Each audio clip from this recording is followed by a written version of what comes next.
Polímeros sintéticos. Introdução. Os humanos convivem com polímeros desde sempre, uma vez que as proteínas, o DNA e os polissacarídeos que existem em nosso organismo são polímeros naturais. Apesar dessa longa convivência, foi no século XX que um químico, Staudinger, formulou a hipótese macromolecular, afirmando que existem moléculas muito grandes, as macromoléculas. Essa hipótese foi verificada experimentalmente nos anos 20, quando Svedberg e os Bragg provaram que a hemoglobina e a celulose são formadas por moléculas gigantes.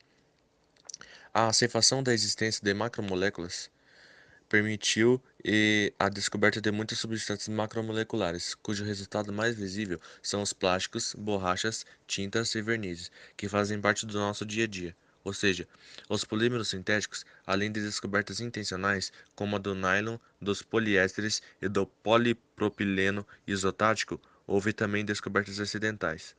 Hoje continuam sendo criadas novas e interessantes macromoléculas, para se obter novas propriedades mecânicas, ópticas e elétricas. A importância desses materiais pode ser observada olhando ao nosso redor e vendo a quantidade de objetos feitos de plásticos que nós utilizamos, sustentando uma grande e intensa atividade industrial e muitos empregos. Os polímeros sintéticos mudaram a face da indústria química, superando em valor os quimioterápicos, fertilizantes e corantes. Os polímeros passaram a ser a principal fonte de receita dessas indústrias na segunda metade do século XX e criaram um forte vínculo entre a química, a ciência e a engenharia de materiais. Esse texto mostra como se constrói a estrutura de macromoléculas e como está determinadas suas propriedades mais importantes. Irei falar agora um pouco sobre as cadeias rígidas e cadeias flexíveis. A transição vítrea. As cadeias lineares ou reticuladas podem ser flexíveis, moles ou rígidas e duras. Um emaranhado ou uma rede de cadeias flexíveis podem ser deformadas elasticamente, como você faz com um elástico, do tipo usado para prender o cabelo. Quando puxamos as pontas do material, ele se deforma porque as moléculas flexíveis se alinham. Verifique isto no seu modelo de fios de linha emaranhadas.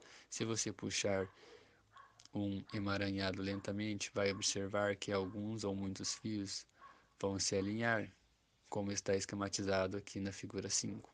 Entretanto, se os fios forem rígidos, como em um arame de aço emaranhado, o alinhamento será pequeno ou inexistente. Algumas características das macromoléculas dependem muito da facilidade de se alinhar às cadeias. Quais cadeias são fáceis de se alinhar? São aquelas que podem ser dobradas, desdobradas e torcidas com facilidade, como as cadeias que formam o polietileno e as siliconas. Por outro lado, as presenças de grupos laterais volumosos e de duplas ligações nas cadeias diminuem a sua flexibilidade do poliestileno. Os volumosos grupos fênilas esbarram uns nos outros, dificultando a movimentação das cadeias, e isto torna o plástico rígido. As macromoléculas são sempre rígidas em baixas temperaturas e flexíveis em altas temperaturas. Em baixas temperaturas, a energia cinética dos átomos é menor, eles se movem menos, há pouco espaço entre eles. Quando a temperatura aumenta, o sólido se dilata, porque os átomos vibram mais, se movem mais e aumenta o espaço livre entre eles, permitindo assim então fazer outros movimentos além das vibrações. Assim, um sólido é formado por macromoléculas rígidas. É um vidro de polímero, como o acrílico, usado para fazer réguas, painéis e enfeites, etc.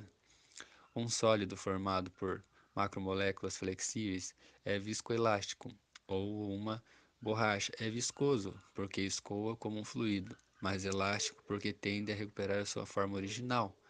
Cada substância formada por macromolécula tem uma temperatura de transição vítrea, na qual passa de rígida para flexível e vice-versa. Você pode verificar isso experimentalmente com um pedacinho de goma de mascar. Algumas gotas são feitas de PVA, o poli, acetato de vinila, que tem a temperatura de transição superior à temperatura ambiente, mas inferior à do corpo humano.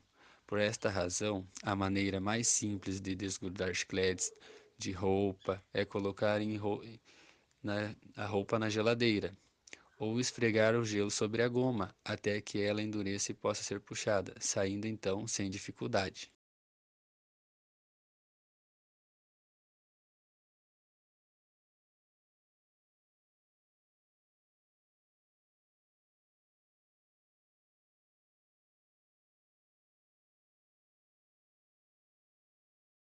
Polímeros de compostos insaturados.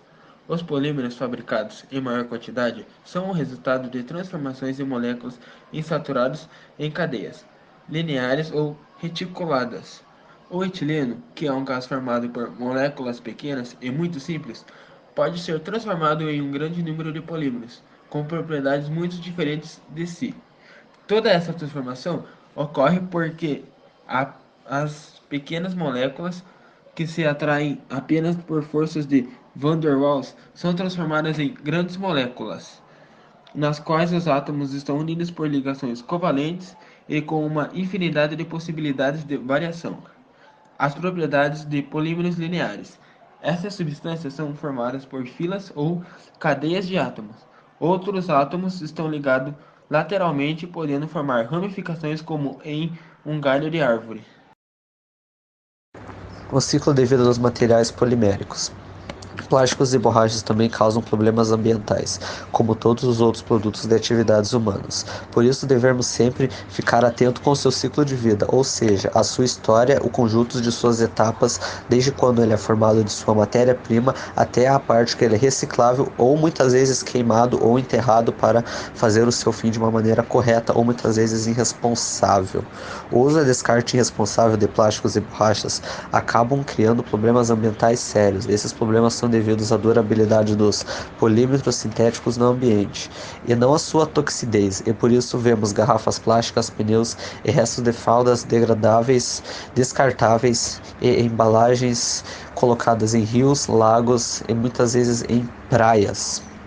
O plástico ou pneus velhos sempre têm valor de utilidade. Ao invés de serem prejudicados ao meio ambiente pelo seu descarte irresponsável, todos nós deveríamos usar a criatividade para reciclá-los, fazendo-os que deixaram de ser um problema e passarem a ser uma solução para outros problemas.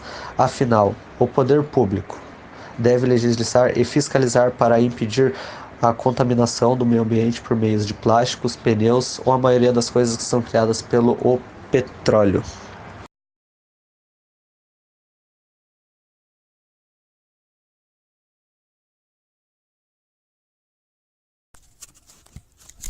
Propriedades de redes tridimensionais. Bom, podemos conseguir propriedades mecânicas muito interessantes se formarmos uma rede tridimensional, ao invés de apenas entrelaçar as cadeias. Por exemplo, coloque-se mentalmente no lugar de uma borracha, de um pneu ou na sola do seu tênis, e pense em todas as pancadas, puxões, atritos e agressões mecânicas que eles sofrem. Apesar disso, resistem por muitos quilômetros e por muitos anos.